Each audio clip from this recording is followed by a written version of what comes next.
And Jesus, talking to them again in stories, said, "The kingdom of heaven is like a certain king, who made a feast when his son was married, and sent out his servants to get in the guests to the feast, and they would not come. Again he sent out other servants, with orders to say to the guests, 'See, I have made ready my feast, my oxen and my fat beasts have been put to death, and all things are ready. Come to the feast.' But they gave no attention, and went about their business, one to his farm, another to his trade. And the rest put violent hands on his servants, and did evil to them, and put them to death. But the king was angry. And he sent his armies, and those who had put his servants to death he gave to destruction, burning down their town with fire. Then he said to his servants, 'The feast is ready, but the guests were not good enough.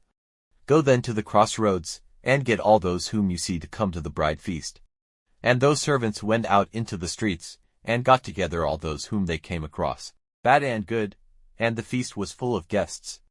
But when the king came in to see the guests, he saw there a man who had not on a guest's robe. And he says to him, 'Friend, how came you in here not having a guest's robe?' And he had nothing to say.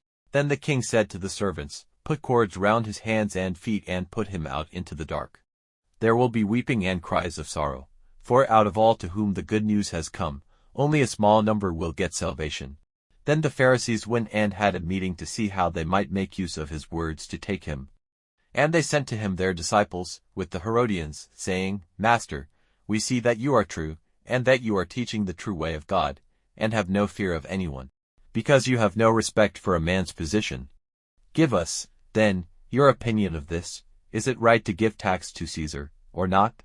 But Jesus saw their trick and said, 'O false ones, why are you attempting to put me in the wrong? Let me see the tax money.' And they gave him a penny. And he said to them, 'Whose is this image and name on it?' They say to him, 'Caesar's.' Then he said to them, 'Give to Caesar the things which are Caesar's, and to God the things which are God's.' And hearing it, they were full of wonder, and went away from him. On the same day there came to him the Sadducees, who say that there is no coming back from the dead. And they put a question to him, saying, 'Master, Moses said, if a man, at the time of his death, has no children, let his brother take his wife, and get a family for his brother. Now there were among us 7 brothers. And the first was married, and at his death, having no seed, gave his wife to his brother. In the same way the second and the third, up to the 7th. And last of all the woman came to her end. When they come back from the dead, then, whose wife will she be of the 7, because they all had her?' But Jesus said to them in answer, 'You are in error, not having knowledge of the writings, or of the power of God. For when they come back from the dead there are no husbands and wives, but they are as the angels in heaven. But about the dead coming back to life, have you no knowledge of what was said to you by God in the writings? I am the God of Abraham, and the God of Isaac, and the God of Jacob. God is not the God of the dead, but of the living.' And the people hearing it were surprised at his teaching.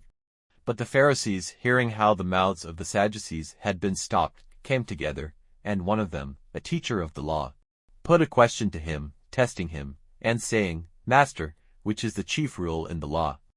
And he said to him, 'Have love for the Lord your God with all your heart, and with all your soul, and with all your mind. This is the first and greatest rule. And a second like it is this, have love for your neighbor as for yourself. On these 2 rules all the law and the prophets are based.' Now while the Pharisees were together, Jesus put a question to them, saying, 'What is your opinion of the Christ? Whose son is he?' They say to him, 'The son of David.' He says to them, 'How then does David in the Spirit give him the name of Lord, saying, The Lord said to my Lord, Be seated at my right hand, till I put under your feet all those who are against you? If David then gives him the name of Lord, how is he his son?' And no one was able to give him an answer, and so great was their fear of him, that from that day no one put any more questions to him.